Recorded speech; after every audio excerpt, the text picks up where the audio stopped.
Hey everybody, I'm Dillon Artzer, sitting down here with Gregory Harrison to talk about the man who shot Liberty Valance. So let's do it. You talk first. I will. Dude, you killed my dog. Dude. Is this the first time you've worked at the Rubicon? Yeah, it is. Yeah? Mm-hmm. Seen any shows here before? I actually did a workshop here once about 5 or 6 years ago, and we had an audience, but for a couple of readings, workshop performances. But it was a musical that I don't think ever got produced, and it just happened to be at the Rubicon. But it was with Linda Pearl, who's worked here a lot, and I think a few other regular members of the troupe here. But that was before I even lived in the area.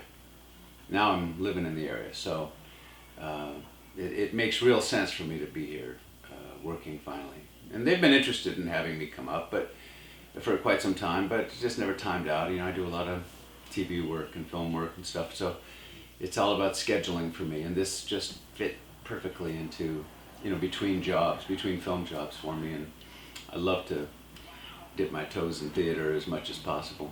It's good for the soul, but it's also good for the acting instrument. Do you think that, they say that theater is the actor's medium, do you really think that that's true?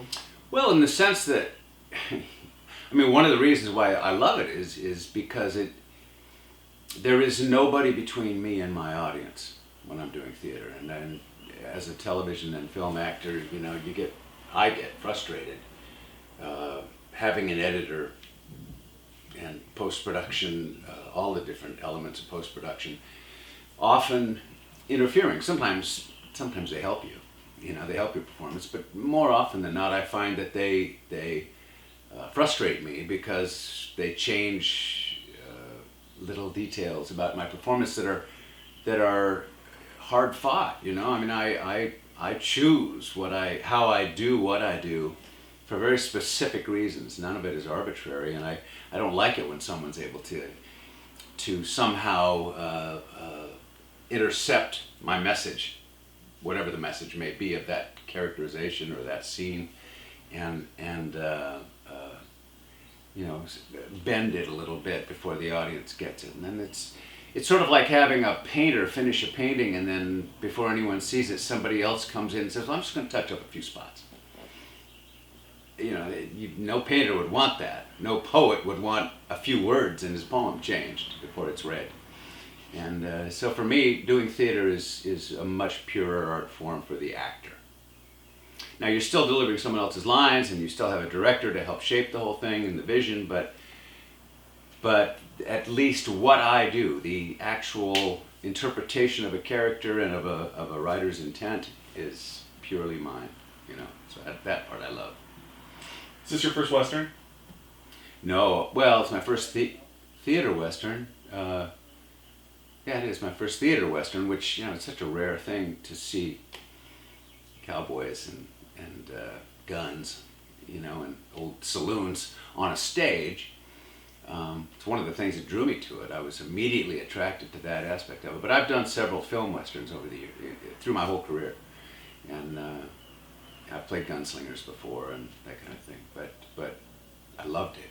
It was always one of my favorite things. And as a little kid, of course, I grew up back when, black and white Westerns, John Wayne, this movie, this story done in the movie form. I was 12 years old when it came out, and it was one of my favorite movies of all time, had a great impact on a 12-year-old. Who was more excited about the prospect of doing The Man Who Shot Liberty Valance? Current Gregory or 12-year-old Gregory? Well, the current Gregory was very excited, but every night when I get into my outfit and I'm preparing to walk out on stage, it's the 5-year-old Gregory that gets. I'm not only wearing chaps and boots and a vest and a cowboy hat and a gun. I'm even throwing on dirt. I don't wear makeup in this show. I wear dirt in my hair, on everywhere. Dirt's everywhere. I'm absolutely filthy. I don't put sweat on. I'm actually back there working out, doing push-ups and sit-ups and squats, so that every time I walk on stage, it's real sweat. This is the 5-year-old Gregory just reveling in every moment of this show. Some people have talked about how they're worried. They're a little apprehensive about seeing a Western on stage. It's not something that's done a lot. It's not something people are used to seeing. They're used to seeing, like you said, the old John Wayne black and white Westerns. Mm-hmm. What would you say to somebody who was sort of on the fence about coming to see this show for that reason? It's too bad, because you're missing a real opportunity to see something that is very rare, and I think really iconic. You know, Western, nowadays science fiction is everywhere. Well, before science fiction morality tales were Western morality tales. Westerns are truly morality tales, and that's what they did best, and that's what this show is about. It's a fable, and it's a morality fable that's exciting, and people relate to all of the characters, but there's so many diverse, iconic characters that everybody in every audience finds somebody that they're in those boots or in those shoes, walking through this show, because it resonates constantly. It's just a great piece of work, and really unusual. You're not going to see much like it. Anyone who's afraid to come see it because it's a Western, they need to re-examine their whole purpose for theater, because that having new experiences and living in different shoes and experiencing the magic of live theater is the whole point. So this is magic that you haven't seen before. They don't do these things on stage, so don't miss it. What's next for you?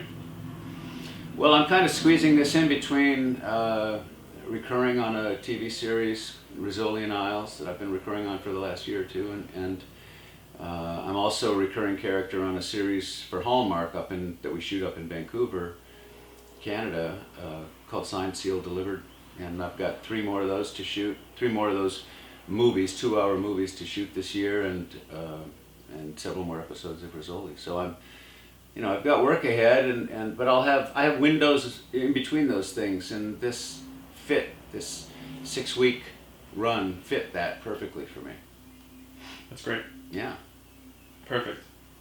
All right, thanks, man.